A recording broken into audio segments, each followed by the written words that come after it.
Hey, VC, VK, yeah, everybody. It's Nate again. I'm back with another update. Last week, or a week and a half ago, I went to another Atlanta record show. And this past week, Kris from Dixieland Farms came on down for a little visit. And we went digging. Didn't really find a whole lot. But we hung out and went out to eat dinner. That was pretty fun. Good times. Anyhow, on with the records. This is record show finds stuff I found there. Tommy the Who, not the soundtrack, but the regular album. Classic, very good condition. I think I picked it up for $5. Neil Young, Landing on Water. I figured it's got a couple of good songs on it. It's part of his era where he was with Geffen Records. Not his finest, not his best, best part of his career. Rhinoceros, Satin Chickens, some psychedelic. Probably not their best one. I think they're didn't they have? I think they had a self-titled album that was a bit better than that. But Goat's Head Soup, Stones. Really filling out my Rolling Stones discography collection. Through the Past Darkly, Big Hits Volume 2, which coincidentally was the first Stones album I ever bought. It was on cassette. I think I was 12 or 13, I'm not sure. And cemented the Rolling Stones as in the upper echelon of my, what I listen to, what I enjoy. I don't know what I'm saying. They're one of my favorite bands. Goodbye Yellow Brick Road, Elton John. Some consider that to be his finest hour. It's really good. His earliest stuff is pretty hard to beat. Some amazing songwriting on that. It's got a couple of weak songs, but the songs I don't really. It's a 2-record set, so it's gonna have some filler material. Some just doesn't fit. Like, let's see here.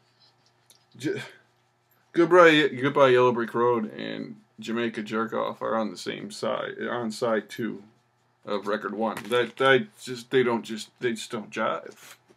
They're not bad songs by any means, but they just don't. I don't know. It's a weird transition. Traffic, Welcome to the Canteen, live. It's a live record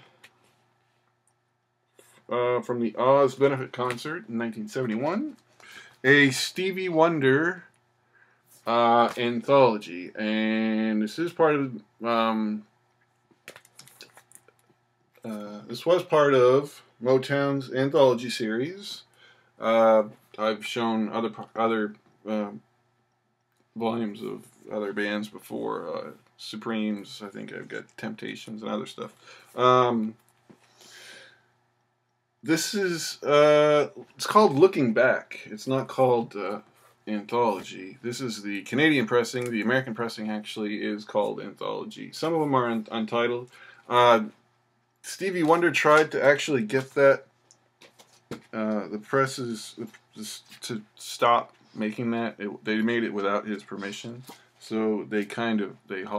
I don't know how many copies are out there, but it's it's one of the more rare Motown releases, and that one I paid $15 for, but it was pretty well worth it because I don't see it anywhere.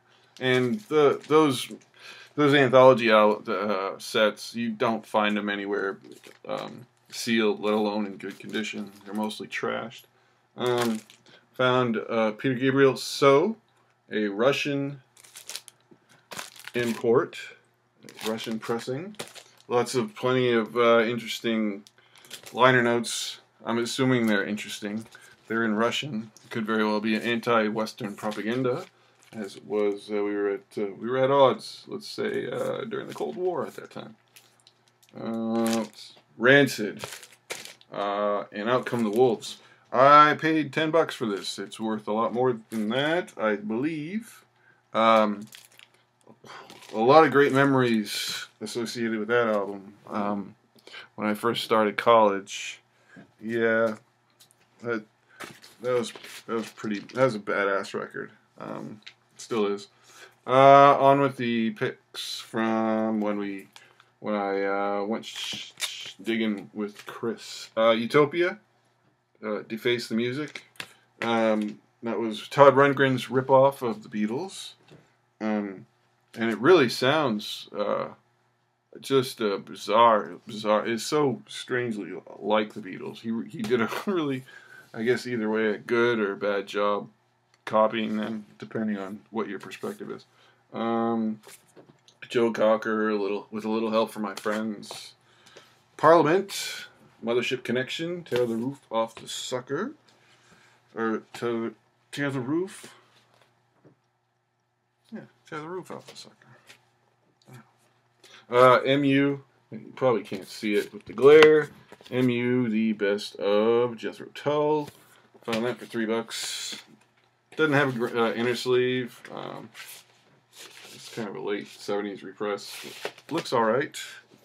It sounds alright, actually. I did listen to it, and it sounds pretty good.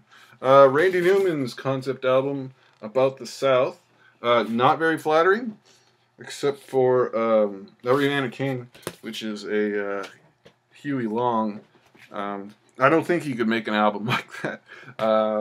Not today. Go ahead and Google or YouTube "Rednecks" by Randy Newman. I'm not gonna comment on it. Let's see here. Dave Brubeck, Dave Digs Disney, and Duran Duran Arena. This one came out just after Rio came out, and they were just Duran Duran was everywhere. They were just. This was recorded, of course, on their world tour in '84. George Thorogood and the Destroyers, Better Than the Rest. This was recorded in '74, came out in '79. It's got a lot of, it's mostly standards, blues standards. A couple Chuck Berry, one Chuck Berry song. John Lee Hooker. Bob Dylan, Hard Rain, 1976. Right around the same time as Desire, so it has several songs from that album. Robert Gordon, Rockabilly Boogie, and the Tubes, The Completion Backward Principle. Not one I'm familiar with at all.